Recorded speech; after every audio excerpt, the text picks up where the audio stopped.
예수 사랑하시는 우리 찬양할게요.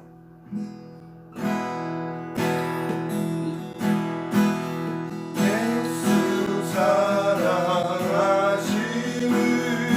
거룩하신 마을새 우리는 약하나 예수 권세만 도다. 날 사랑하신 날 사랑하신 날 사랑하신 성경에 써있네. 나를 사랑하시고 나의 죄를 다시서 하늘문을 여시고 들어가게 하시네. 들어가게 하시네. 날 사랑하신 날 사랑하신 날 사랑하신 성경에 써있네. 내가 연약할수록 거룩히 여기서 모든 보좌 위에서 낮은 나를 보시. 아멘. 날 사랑하신 날 사랑하신 날 사랑하신 성경에 써있습니다. 세상 사는 동안에 너와 함께 하시고 세상 떠나가는 날 천국 가게 하시네.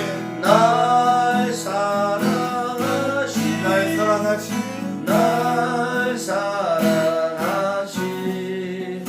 날 사랑하신 성경에 써있네.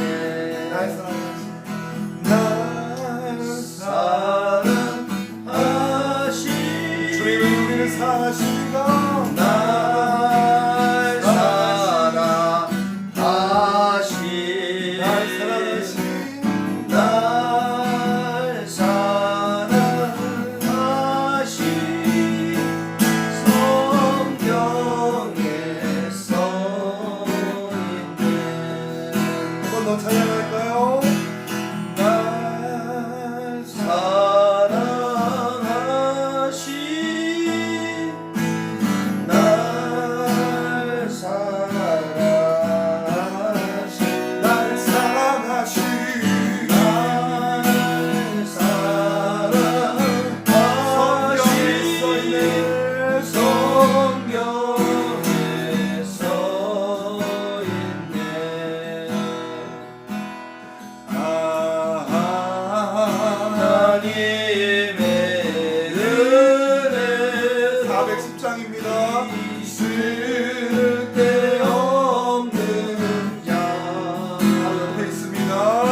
어려운 때, 이 고난의 때 우리가 정말 예배를 몸된 교회에 나와서 못 드리는 이때에도 우리 형편은 다 아시고 항상 돌보아 주실 것을 우리는 확실히 알고 있습니다.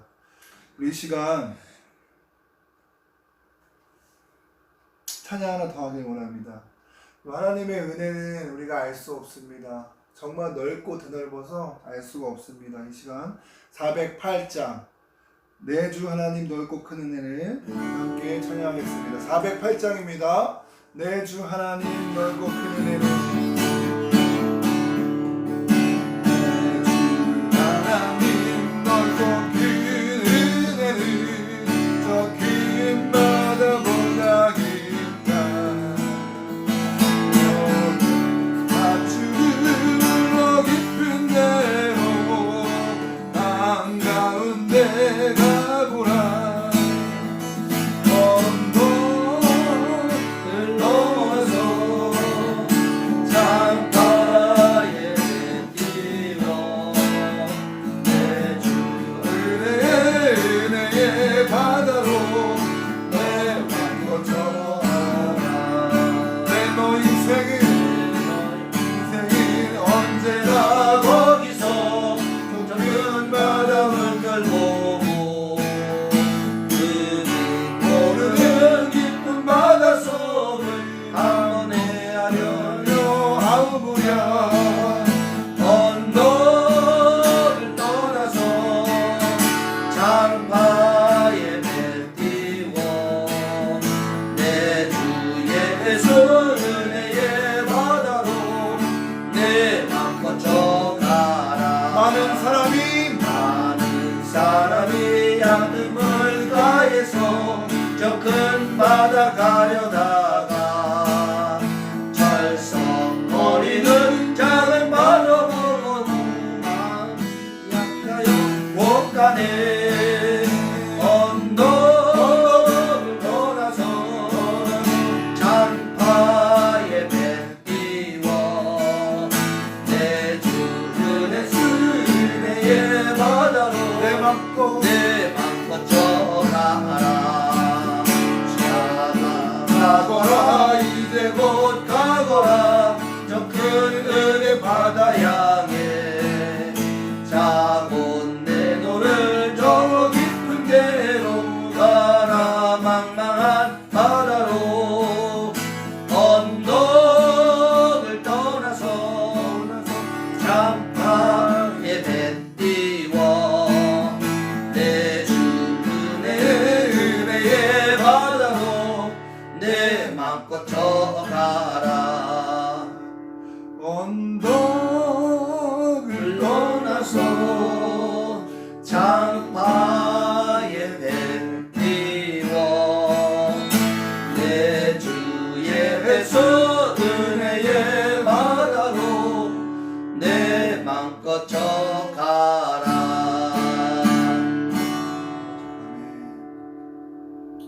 이 시간 잠시 기도하길 원합니다. 주님의 그 사랑을 주님의 그 은혜를 예배의 사모함을 우리에게 더욱더 굳건하게 만들어 주시고 하나님 우리 영적으로 하나님 정말 예수님의 몸으로 지체된 사람으로 살아가길 원하오니 주님 이 시간 각자 처소에서 드리는 예배가 하나님의 온전한 예배로 올곧은 예배로 드려주길 원한다고 하나님 고백하며 나갑시다. 이 시간 예배를 위해서 하나님 나라와 민족을 위해서 이 아름다운 교회와 사랑의 덕분의 사역을 위해서 중보하며 기도하며 나갑시다.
이 나라와 이 땅이 하나님 주님의 것임을 이 시간 다시금 고백합니다. 하나님 인간의 이기가 문명이 하나님 사람이 잘 살려고 하는 모든 편의주의가 하나님을 이겨버리고 하나님 그 우상에서 우리가 헤어져 나오지 못하여 지금의 이 상황까지 왔습니다. 주님 아버지 우리가 철저히 회개하여 하나님의 주님의 뜻을 분별하게 하시고 하나님 이 나라 이 땅을 위해 온전히 존귀할 수 있는 아름다운 교회 성도님들과 저희가 될 수 있도록 주님 항상 함께하여 주옵소서. 이 목요 예배가 다시금 우리가 온전한 영적으로 회복할 수 있는 하나님 기본기를 다질 수 있는 온전한 영적 근육을 회복할 수 있는 시간으로 말미암아 하나님 우리가 정말 아름다운 교회 안에서 하나님 정말 넓은 의미의 예배, 영적 예배가 무엇인지를 온전히 깨달아서 각 지체로서의 하나님 삶을 하나님 실천을 온전히 해나갈 수 있도록 주님 항상 함께하여 주옵소서. 아버지만 바라보며 드리는 이 온라인 예배가 온전히 주님 받아주시옵고 아버지 하나님 우리의 영적인 모든 것들이 통하여 하나님께 온전히 연락될 수 있도록 하나님 이 시간을 받아 주옵소서. 모든 말씀 예수님의 이름으로 기도했습니다. 아멘. 오성영 목사님 나오셔서 오늘 말씀 전해주시겠습니다.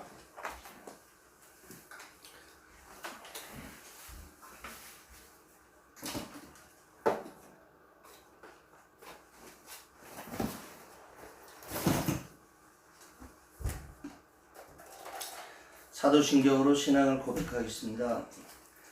전능하사 천지를 만드신 하나님 아버지를 내가 믿사오며 그 외아들 우리 주 예수 그리스도를 믿사오니 이는 성령으로 잉태하사 동정녀와 마리아에게 선하시고 본디오 빌라도에게 고난을 받아 십자가에 못 박혀 죽으시고 장사한 지 사흘 만에 죽은 자 가운데서 다시 살아나셨으며 하늘에 오르사 전능하신 하나님 우편에 앉아 계시다가 저리로서 산 자와 죽은 자를 심판하러 오시리라. 성령을 믿사오며 거룩한 공예와 성도가 서로 교통하는 것과 죄를 사하여 주시는 것과 몸이 다시 사는 것과 영원히 사는 것을 믿사옵나이다. 아멘.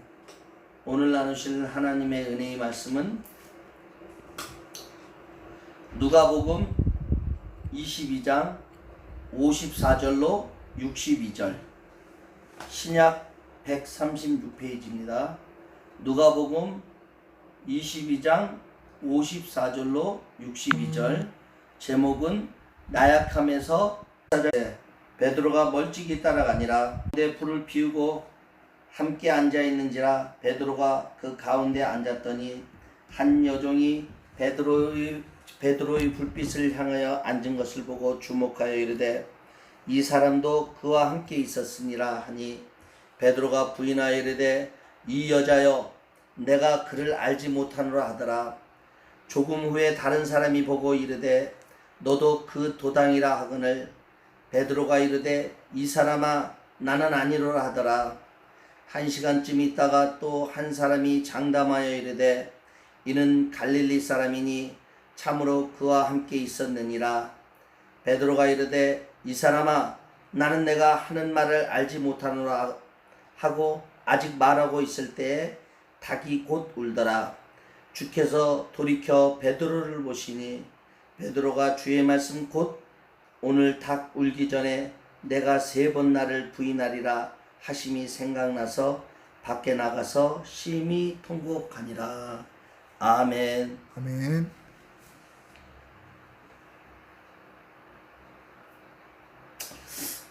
오늘 사도신경을 이렇게 하면서 거룩한 공예와 성도가 서로 교통하는 것과 공예배가 지금 무너져 있는 이 시대를 살고 있는 것 같습니다. 우리나라 민주주의가 된 이후로 처음으로 이렇게 예배가 이렇게 공예배를 못하고 말이 대면 예배라는 단어 자체가 비대면 예배라는 자체는 존재하지 않습니다.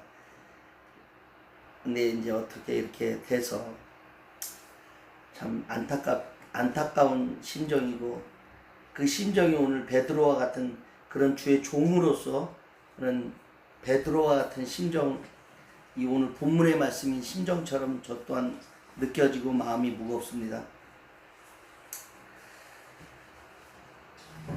과연 이렇게 공예배를 못하게 된 이 시점을 생각해 보면, 나 아시는 그 여자 전도사님도 그 결혼도 안 하신 이제 거의 75살 드신 그 여자 전도사님이 계시는데, 그 노방전도를 하시는 분이세요. 노방전도를 하고 예수님과 결혼하신 분이에요. 결혼하지 않고 예수님과 결혼하고 매일 성경을 보고 기도하고 남은 시간 노방전도를 하고 다녔는데, 요즘같이 노방전도를 하는데 무서운 시기가 없대요.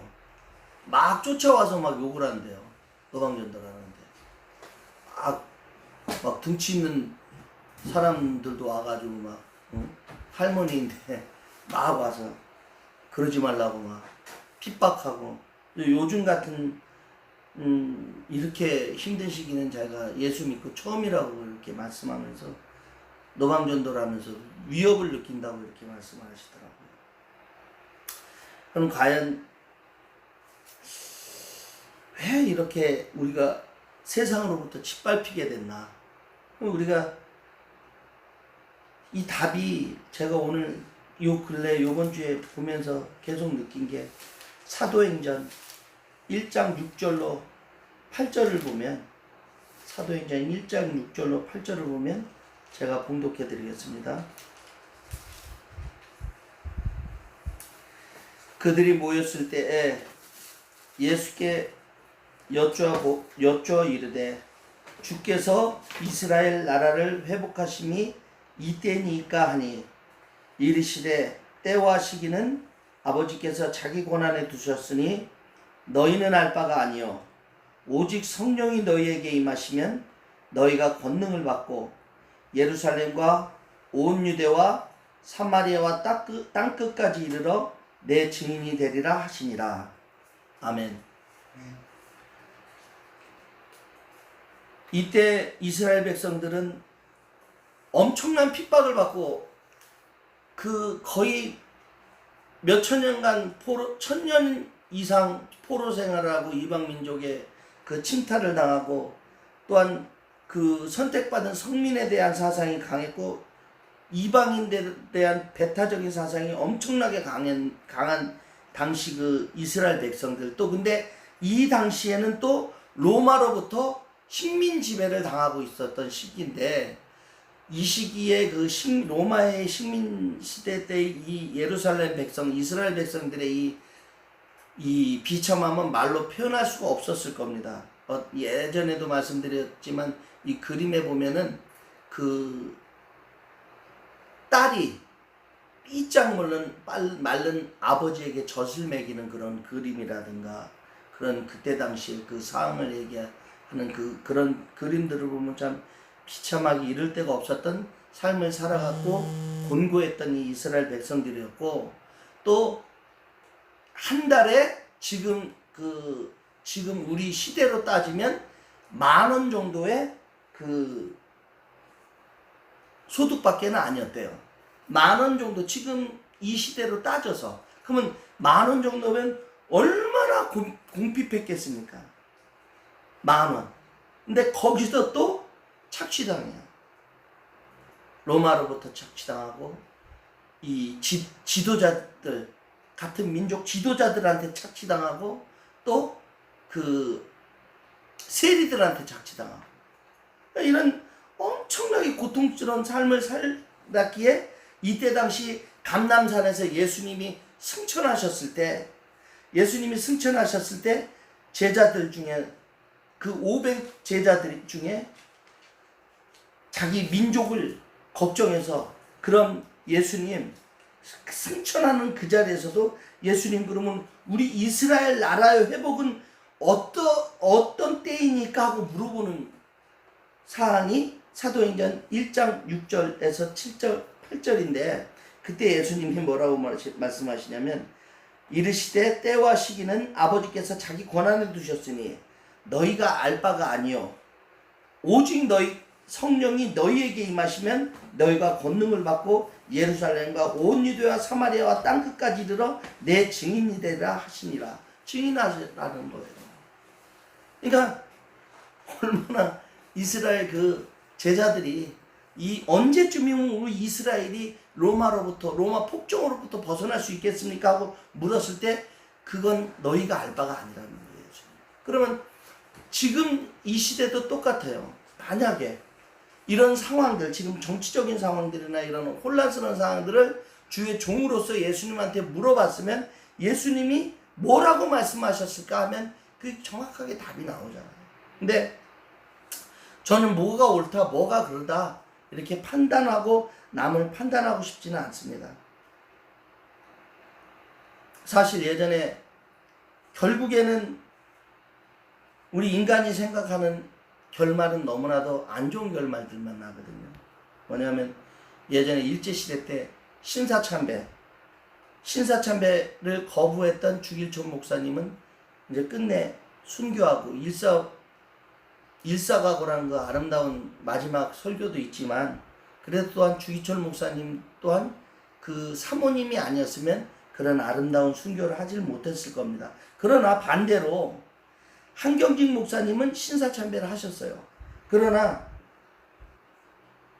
만약에 그때 당시에 한경직 목사님만 죽였다면은 몰라요. 그분도 어쩌면 신사참배를 안 했을지도 모르겠어요. 그러나 그때 당시에 가장 주변에 있는 친척이라든가 성도를 죽이기 시작했어요. 그럼 그걸 바라보고 있는 주의 종의 입장에서 과연 그게 가능할까? 신사참배를 하지 않고 그렇게 할 수 있을까 하는 생각을 제가 역지사지해 보면 저는 뭐라고 말 못할 것 같습니다. 그러면 신사참배를 했던 한경직 목사님이 잘못했던가? 아니면 주기철 목사님의 그 완전한 아름다운 순교, 신사참배 거부가 아름다운 그 모습이 잘했던가? 저는 본문에서 답을 받을 수가 있어요. 그 베드로 또한 두려움 앞에서 예수님을 3번이나 강력하게 부인했어요. 근데 저는 한경직 목사님도 훌륭하시고 주기철 목사님이 너무 훌륭하시고 아름다운 것 같아요. 우리나라 종들. 근데 결국엔 이 결론이 어떻게 나오냐면 장로교 통합과 합동이라는 분열을 일으킵니다. 예수님이 말씀하시는 게 사도행전 1장 6절서부터 8절 말씀이 너무나도 진리인 것 같습니다. 우리 기독교는 비폭력 무저항주의. 그러니까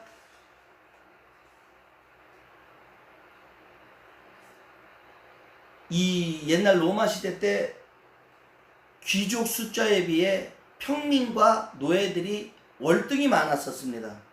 월등히 많았었는데 정말 노예들과 평민들이 엄청나게 많은 사람들이 이제 크리스찬이 되기 시작했었습니다. 근데 나중에 그 세가 너무 막강해져서 베드로에게 봉기를 일으키자고 해요. 우리가 뒤집어 버리자. 봉기를 일으켜서. 그랬을 때 그때 수장이었던 베드로가 너무나도 로마로부터 핍박이 심하니까 봉기를 일으키자. 그 많은 크리스찬들이 봉기를 일으키자 그랬어요. 왜? 그 희생은 말도 못한 희생이었거든요. 여기 히브리서에 보면은 히브리서 11장 36절 37절에 보면 제가 봉독해 드리겠습니다. 또 어떤 이들은 조롱과 채찍질 뿐만 아니라 결박과 옥에 갇히는 시련도 받았으며 37절 돌로 치는 것과 돌로 치는 것은 제가 볼 때 스데반 집사를 말씀하시는 것 같기도 하고 또 톱으로 켜는 것과 톱으로 켜는 것은 제가 볼 때 이사야 선지자가 아마 므낫세 왕으로부터 순교당할 때 톱으로 이 나무 안에 들어가서 톱질 당하는 순교를 당했다고 이렇게 나와 있는데 그걸 말씀하시는 것 같아요. 히브리서에서. 또 시험과 칼로 죽임을 당하고 양과 염소의 가죽을 입고 유리하며 궁핍과 환난과 학대를 받았으니 그때 당시에 심지어 사람 몸에다가 이 붕대를 감고 기름을 부어서 횃불로 사용했어요. 크리스찬들. 또 이 굶주린 사자울에다가 양의 가죽을 씌우고 그것도 가장과 한 가족을 언영경기장 안으로 집어넣어서 그걸 로마 귀족들은 바라보고 있었어요. 그렇게 기독교인들은 핍박을 당했어요. 십자가에 많이. 그런데 그때 당시에 기독교인들이 너무나도 많은 이 세력이 확장이 되니까 봉기를 일으키자. 우리가 왜 이렇게 핍박을 당하냐? 봉기를 일으킵시다. 뒤집어. 그래서 우리도 우리의 권리를 주장하자 그랬을 때 베드로가 이 종교 지도자 수장이었던 베드로가 말립니다. 이러지 마라. 이러지 마라. 이럴수록 우리가 더 빛과 소금의 역할을 감당하자. 그러면서 이 봉기를 하려고 했던 모든 사람들을 막아요. 베드로 종교 지도자 수장이었던.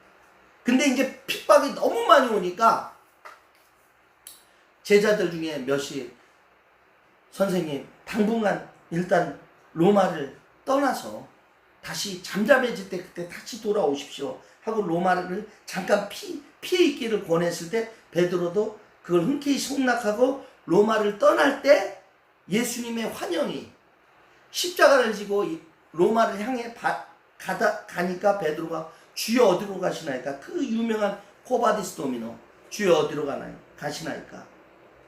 네가 버린 로마로 십자가를 지러 간다. 이렇게 말씀하셨을 때 그 환상을 깨닫고 다시 로마로 가서 축포돼서 십자가에 거꾸로 매달리는 순교를 당하게 됐던 것입니다.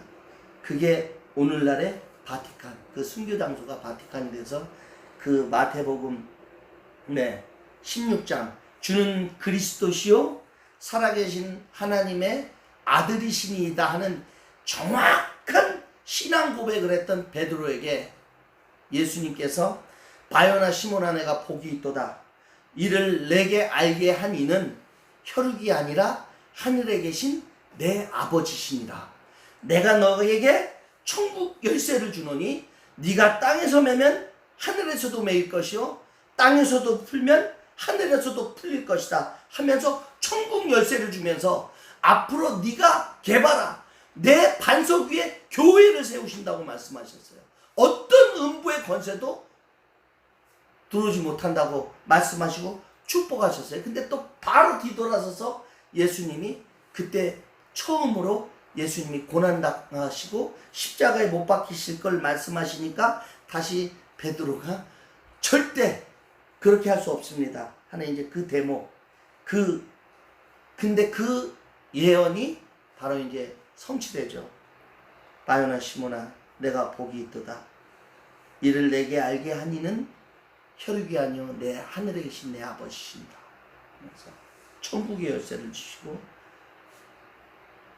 교회 음부의 세력이 들어오지 못하는 반석의 교회를 세우신다는 그 이야기가 이제 코바디스 도미노를 통해서 이루어지고 십자가에 거꾸로 매달려 거기가 이제 오늘날 바티칸이 됐는데 이렇게 우리가 누구누구를 저는 정죄하고 싶고 뭐가 잘못됐네 잘했네 하고 싶지는 않아요. 근데 오늘 제가 이 사도행전 1장 6절 말씀이라든가 그때 당시 로마의 폭정으로부터 있었던 종교 지도자의 베드로의 모습과 예수님의 모습을 봤을 때 지금 우리도 진정한 종들이라면 어떤 이념이나 사상이 아닌 그냥 우리는 지인이어야 되는 거 아닌가. 결국엔 이념과 사상을 하면 그때 당시에는 옳고 그렇지만 그 피해는 고스란히 우리 형제들과 또한 우리 예수님의 이름이 더럽혀지는 것 같아요. 그 어느 누구의 잘못이 아니라 아담과 하와의 그 한 사람의 불순종으로 인해 우리 전체에게 원죄가 왔듯이 지금 오늘을 살아가는 우리 종들에게도 어느 누구 탓할 거야 아니라 우리 전부 이 시간을 통해서 회개해야 될 시간. 정말 주님 앞에 바로 서기 위에 몸부림치며 무릎 꿇고 회개해야 된다고 저는 강력하게 생각합니다. 누구 잘못 잘했다 잘못했다 정죄하고 그럴 필요가 없어요. 그러나 만약에 정말 깨어 기도한 분이었다면 지금 얼마나 공중 권세 잡은 마귀가 니아와 와단이 지금 얼마나 하늘에 가득 차 있는지를 깨달을 거예요. 그러면 그냥 이때는 주님 앞에 기도하고, 만약에 주님이 이랬으면 어떻게 하셨을까 하고 주님한테 물어보는 정말 현명한, 정말 영적으로 깨어있는 종들이 과연 우리 이 땅을 살아가는 이 시대에 얼마나 많은 종들이 있었는가를 생각해보면 우리가 다 전부 회개하고 각성해야 될 시기 같아요. 회개하고 각성해야 될 시기. 예수님께서 오병이의 기적을 일으키시고, 참 그 예수님의 오병이의 기적을 일으켰을 때 이스라엘 백성들이 제일 곤란했던 게 뭐냐면, 로마로부터 폭정도 있었지만 너무 배고팠거든요. 너무 배고팠어요. 그리고 그 오병이의 기적을 일으켰을 때 그 보리떡 3개, 보리떡 5개와 물고기 2마리가 사실은 거의 쓰지 못할, 거의 그냥 물고기였어요. 상품 가치가 없는 물고기를 아이에게 주려고 말렸던 물고기였고, 지금 말하자면 보리떡은 우리가 옛날에 먹던 개떡 같은 거 막 지금 먹으라도 먹을 수가 없을 거예요. 그 물고기 2마리와 보리떡 5개로 하나님의 오병이의 기적을 딱 일으켰을 때, 거기서 뭐라고 그러냐면 그 군중들, 장정만 5,000명이었으면 거의 10,000에서 20,000명의 군중들이, 야, 저분이면 우리의 배고픔을 해결하실 분이겠구나 그러고 임금 삼으려고 그런다고 그랬다. 그랬을 때 예수님이 그 자리를 피하셔요.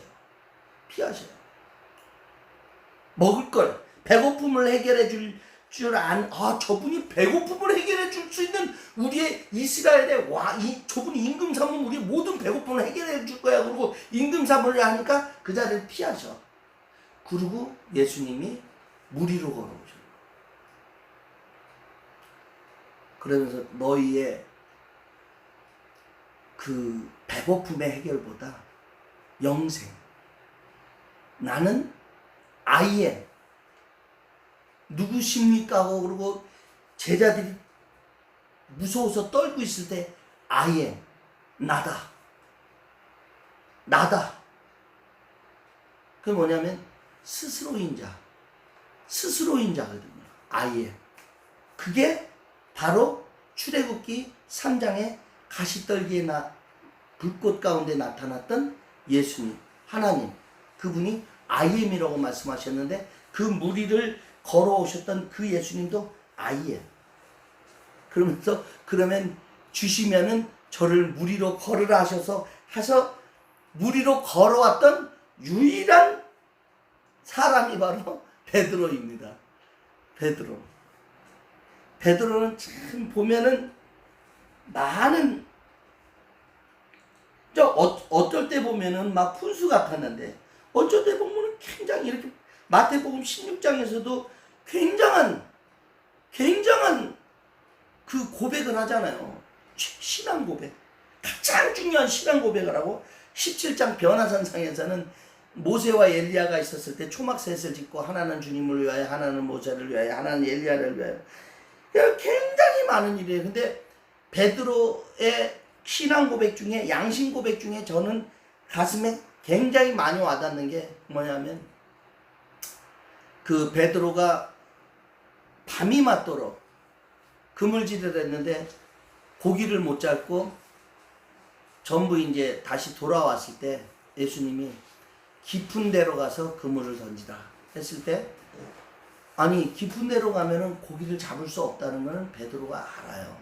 근데 베드로가 말씀에 의지해서 그물을 던졌을 때 그물이 찢어질 듯이 고기가 잡히니까, 그때 베드로는 어느 누구보다도 그 갈릴리 바다의 물때를 알았기 때문에 이분은 사람이 아니라는 걸 알았어요.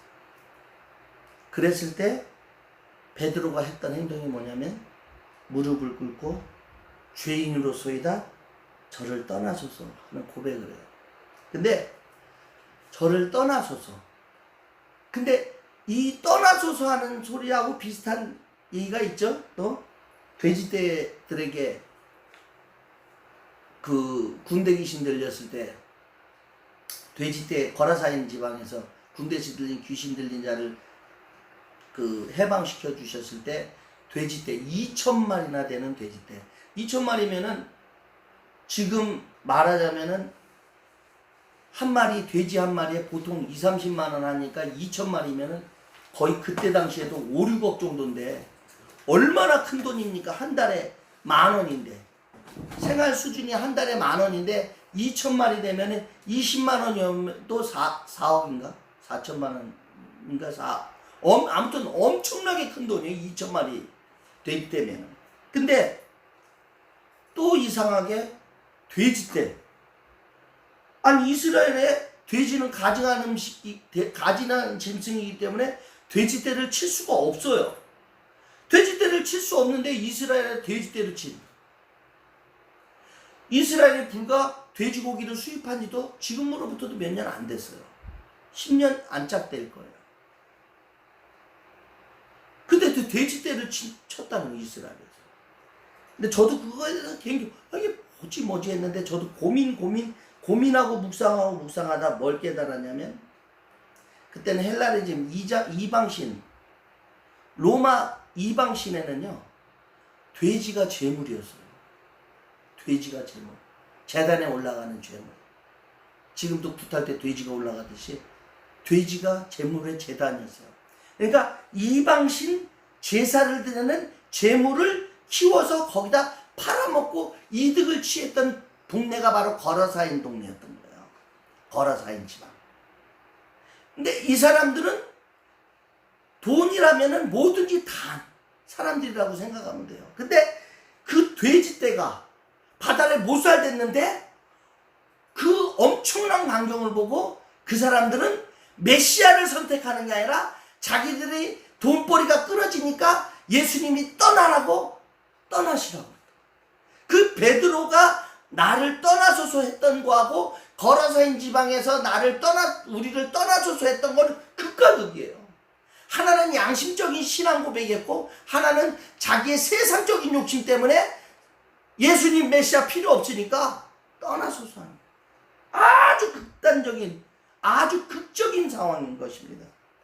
그만큼 베드로가 순수했던 것 같아요. 근데 저는 어떤 대목보다 정말 진짜 베드로가 될 수 있었던 가장 큰 원동력이 될 수 있었던 거는 죄인이 되는 순간 예수님께 마음의 착고가 딱 차이던 그 순간이 바로 오늘 우리가 함께 봉독했던 이 3번 예수님을 3번 부인하고 새벽단이 운 사건. 이 사건이 사복음서에 다 나와 있어요. 사복음서에 다. 이 사건이 사복음서에 다 나와 있어요. 근데 유독 제가 오늘 누가복음을 선택한 것은 무엇이냐? 이 22장 61절 대목에 너무나도 제 마음에 와닿는 구절이 있어요. 예수께서 돌이켜 베드로를 보시니 눈이 마주쳤다. 눈이 마주쳤다. 3번 부인하고 닭이 울고 나서 예수님이 돌이켜서 베드로를 보니까 베드로와 예수님이 눈이 마주치고 그리고 베드로가 주의 말씀 곧 오늘 닭 울기 전에 내가 3번 나를 부인하리라 하심이 생각나서 밖에 나가서 심히 통곡한다. 이 눈동자가 탁 예수님과 마주쳐요. 남들은 다 부인해도 나는 주님을 부인하지 않겠다. 그 어느 누구보다도 주님에 대한 사랑을 받으려고 했고 또 그만큼 또 순수했고 또한 예수님이 정말 칭찬할 만큼 정말 하나님 또한 택했던 베드로였는데 그 두려움 앞에서 정말 자신이 있다고 생각했던 예수님에 대한 진짜 자기의 목숨을 버려서라도 예수님을 버리지 않을 것 같다고 자신이 있어 했던 그 베드로도 두려움 앞에서 3번 그것도 저주하듯이 예수님을 부인해. 그러고 나서 부인하고 나서 새벽 닭이 울고 예수님과 눈동자가 딱 맞추죠. 그때 베드로가 어땠을까? 그때 베드로 마음이 어땠을까? 심정이 어땠을까?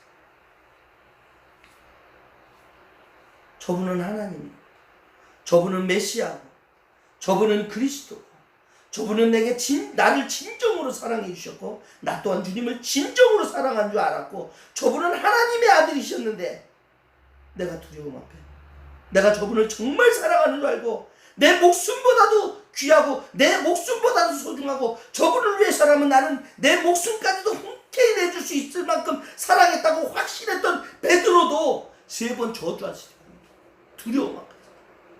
근데 이런 수제자인 베드로도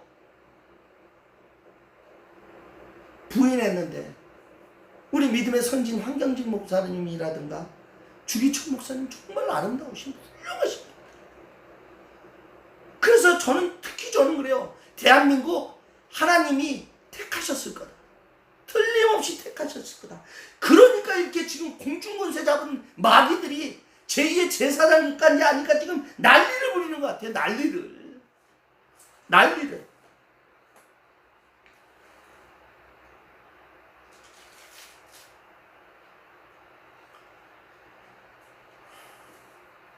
근데 저는 개인적으로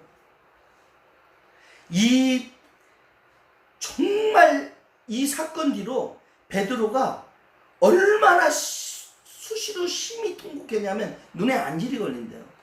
하도 울어서, 애통해서. 그리고 모든 걸 포기하고 다시 디베라 바닷가에 고기 잡으러 갔을 때, 다시 새벽녘에 예수님이 딱 디베라 바닷가에서 오셔서 요한복음 21장, 정말 베드로와 예수님과의 만남의 그 요한복음 21장 디베라 바닷가에서의 만남은 정말 아름다운 시간. 두 사랑하는 사람의 대화, 아름다운 시간. 이 3번 부인한 거에 대한 처절한, 내가 정말 다른 사람은 다 버려도 나는 우리 하나님을 버리지 않을 거다. 다른 사람보다 나는 정말 주님을 사랑했을 거야. 내 목숨보다도 주님을 사랑해 나는. 그리고 자신 있었던 그 베드로가 두려움 앞에서 3번 부인했을 때 예수님이 딱 와서서 요한의 아들 시몬아, 이보다 나를 사랑하느냐 물었을 때, 저도 그러거든요. 저도 고백해요. 주님 사랑합니다. 십자가 아래서 주님 사랑합니다. 저도 고백해요. 너무 사랑합니다. 감사합니다. 저도 고백해요. 근데 이 베드로는 바요나 시몬아, 이 세상보다 나를 사랑하느냐, 요한의 아들 시몬아, 이 세상보다 나를 사랑하느냐 했을 때, 주님 그러하여다. 내가 주님을 사랑하는 건 주께서 더 잘 아시나이다. 내가 주님을 정말 사랑했는지, 나 또한 이제는 나도 내가 세상 가운데 살면서 오태선의 아들 성현아, 이 세상보다 나를 사랑하느냐 묻는다면 나도 베드로하고 똑같이 대답할 거야. 다 모르겠어요. 주님. 내가 주님을 입술로 사랑한다고는 고백하는데 정말 내가 주님을 사랑하고 있는지 주님이 더 잘 아시잖아요. 이렇게 대답할 것 같아요. 그런데 주님은 뭐라고 말씀하시냐면, 자기 생명보다 더 소중했던 그 양을 먹이시래. 베드로, 나는 너를 신뢰해. 내 목숨을 버려서 지켰던 그 양을 너한테 부탁한다. 신뢰를. 그리고 베드로는 그 전에 내가 주님을 정말 사랑하는 줄 알았는데 필레오, 친구 정도의 사랑밖에 아니었나 봐요. 주님. 이거. 그랬을 때 또 다시 요한의 아들 시몬아, 이 세상보다 나를 사랑한다. 또 물어봤을 때 나는 주님 사랑하는 줄 알았는데 필레오, 친구의 우정 정도의 사랑밖에는 하지 못했나 봐요. 그랬을 때 또 예수님이 내 양을 치라. 그리고 3번째 물어봤을 때 이제 뜨끔한 거예요. 내가 3번 부인했더니 주님 내게 3번 물어봤어요. 그때 이제 비로소 아가파오 사랑을 얘기해요. 본문에. 내가 이제 정말 주님을 사랑할 것 같습니다. 근데 그 사랑한 것 같다는 그 고백이 저도 그래요. 처음에는 주님한테 주님이 더 잘하시잖아요. 주님, 내가 주님 사랑한다 그러면서 너무 세상에 자로나 오르나 침대가 많고 제 자신이 주님 앞에 너무 부끄럽습니다. 그러나 내가 십자가 앞에 주님 못 박히신 그 못자국과 발등과 주님이 우리를 위해서 나를 위해서 나도 내 자신이 미워 견딜 수 없는 나를 너무나도 사랑해 주시고 우리를 너무나도 사랑해 주셨기 때문에 그 십자가에 박혔던 그 못자국과 발등에 박혔던 그 못자국이 주님의 그 아픔보다 나도 왠지 너무나 아프고 슬퍼요. 주님이 이제 사랑하게 되나 봐요. 그러면서 나도 아가파오 이게 사랑인가 봐요 하고 나도 고백을 하는 것 같아요. 왜냐? 십자가를 알고 나서. 베드로도 비로소 십자가를 알고 나서 주님에 대해서 아가파오 사랑. 주님의 그 아픔, 주님의 그 고통이 내게 얼마나 큰 아픔이었는지, 내가 주님을 사랑하는지 안 사랑하는지 그동안 세상을 살면서 주님을 3번이나 부인하고 난 도저히 자격이 없는 친구의 우정 정도밖에 사랑을 하지 않았던 것 같은데 주님의 그 십자가의 고통은 내게 너무나도 아픔이었습니다. 이제 나도 주님을 아가파오로 사랑하나 봐요 하는 그 고백들인 것 같아요. 디베라의 그 바다가의 그 고백. 그리고 예수님께서 다시 오셔서 감람산에서 승천하시고 다시 오순절 마가다락방에서 성령을 선물로 받고 성령을 받고 나서 이제 그때부터 정말 사도들이 진짜 증인이 되는 거예요. 사도행전 1장 8절 말씀처럼 진짜 사도가 되는 거예요. 그러면서 오늘 이 말씀, 이 복음, 이 말씀을 통해서 죄인이라, 그러니까 우리가, 저도 그래요. 모르겠어요. 공통적으로 느껴지니까 성경에 그런 말씀들이 팍팍 와닿겠죠.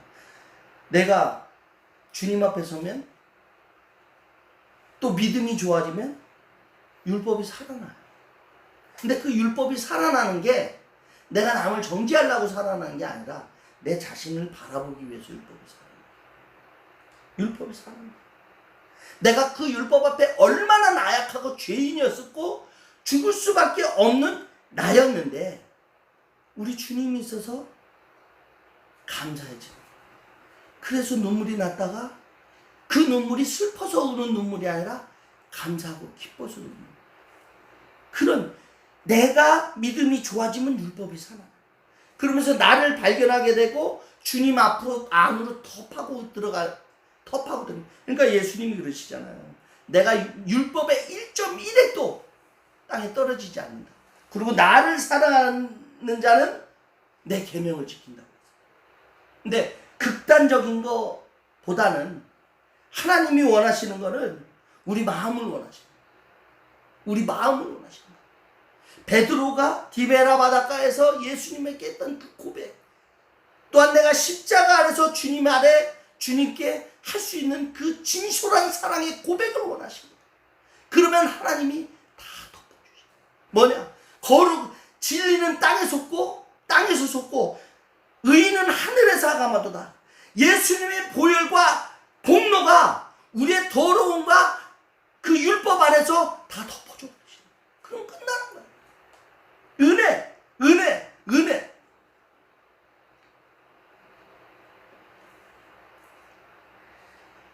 결국은 이 오늘 본문에 3번 예수님을 부인하고 예수님과 눈동자가 마주친 베드로, 그리고 심히 통곡하고 울고 내가 죄인이었다. 주님께 대한 그 죄송함과 죄스러움에 착고가 차이면서 이 착고가 더 강력하게 베드로가 주님께 충성할 수 있는 원동력으로 발전하면서 나중에는 어떤 결과를 낳냐면 코바디스 도미노, 코바디스 도미노. 주여 어디로 가시나이까? 네가 버린 노마로 십자가를 지러 갔느니라. 그랬을 때 그 말씀이 예수님과의 그 대화와 예수님이 깨닫게 해주셨던 모든 걸로 인해 순종하면서 십자가에 거꾸로 매달리며 그 안에서 육이 죽고 영이 사는, 이제 비로소 주님께 내 육은 죽지만 주님께 충성하였고 주님께 내 사랑을 고백할 수 있었던 그런 엄청난 순교를 하게 되는 그 순간, 아마 베드로도 육의 고통보다 주님께 충성했다는 그 기쁨이, 아마 그 육의 고통을 넘기는 카타르시스를 느끼며 주님의 뜻에 순종하고 그 교회의 반석이 될 수 있었던 것입니다. 항상 우리가 주님을 생각하면서, 때로는 우리가 주님 앞에 나약했던 부분도 주님께 내 나약함을 인정하고 주님께 매달리고 주님을 붙잡고 나아갈 때, 주님은 우리 나약함에서 사랑의 원동력으로 가장 큰 도구로 사용해 줄 수 있다는 것을 우리가 항상 느끼며, 이 본문을 통해서, 베드로를 통해서 항상 우리가 도전받을 수 있고 주님과 동행할 수 있는 우리 아름다운 교회 성도님들이 될 수 있기를 주님의 이름으로 축원합니다. 아멘. 기도드리겠습니다. 사랑이 많으신 아버지 하나님, 감사합니다. 순수하고 순진하고 나약하고 조속번의 베드로를 아버지 하나님 믿음의 반석이 되어 교회의 기둥으로 세워주셨습니다. 주님 역사하시고 인도하시고 함께하여 주시옵소서. 우리도 나약하고 연약합니다. 그러나 주님이 붙잡아 주시면 우리는 무엇이든지 할 수 있는 능력을 가질 수 있다고 빌립보서의 말씀처럼 저희 또한 주님과 함께하기에 무엇이든지 할 거라 확신하고 믿습니다. 주님, 우리를 인도하시고 성화하시고 완성시켜 주셔서 아버지 하나님의 기쁨이 될 수 있는 저희도 될 수 있도록 성령의 열매를 맺으며 나갈 수 있는 삶과 세상 끝날까지 함께해 주시라는 그 말씀, 그 사랑의 말씀 붙잡고 나갈 수 있는 저희가 될 수 있도록, 세상이 감당할 수 없는 자 신앙인이 될 수 있도록 주님 우리를 인도하시고 역사하여 주시옵소서. 오늘도 살아계신 우리 구주 예수 그리스도를 받들어 감사하며 기도드렸사옵나이다. 아멘. 보니까 우리 10명의 아름다운 교회 가족들이 함께 예배 드렸습니다. 감사하고요. 10명이 넘을 수도 있죠. 이제 같은 저희 그 회선이 10회선이 오늘 방송을 같이 한 것을 제가 봤고요. 어쨌든 같이 목요 예배를 우리가 멈추지 않고 드릴 수 있어서 감사하고, 지금 영상의 화질이나 그런 것들이 조금 안 좋은 것 같아요. 그래서 이런 부분들을 좀 업그레이드해서 또 계속 매주 처음이기 때문에 다 모든 게 서툴죠. 조금씩 지나면 또 좋아질 거고, 그리고 이제 아직은 2단계지만 3단계로 가기 전까지는 또 저희가 이번 주까지가 이제 우선은 모임을 금지하는 주간이고, 또 다음 주가 되면 어떻게 될지 모르니까요. 우선 기다려보고 모일 수 있을 때 또 같이 모여서 예배 드릴 수 있는 시간들을 기대하며 함께 온라인으로 중보할 수 있는 분들 중보해 주시고 같이 예배 드리며 은혜를 나누는 시간들을 보냈으면 합니다. 다음 시간에 또 만나고요. 다음 시간엔 제가 말씀을 전해야 되는데 아직 줌으로 할지 유튜브로 할지 못 정했습니다. 저는 정해지는 대로 다시 공지해서 좀 만나도록 할게요. 이것으로 예배를 모두 마치도록 하겠습니다. 오늘 잘 주무시고요. 태풍 피해는 없으셨죠? 교회는 어제 십자가도 좀 점검하고 여기 화분도 좀 점검하고 해서 크게 피해 없이 크게 피해가 아니라 피해가 없었습니다. 피해 없이 잘 태풍을 보냈네요. 네, 태풍이 벌써 중국 쪽으로 빠져나갔다고 하더라고요. 그래서 오고 가는 길 조심하시고 만나는 날까지 함께 아무 일 없이 만났으면 좋겠습니다. 이것으로 예배 마치고 다음에 뵙도록 하겠습니다. 자, 안녕히 계세요.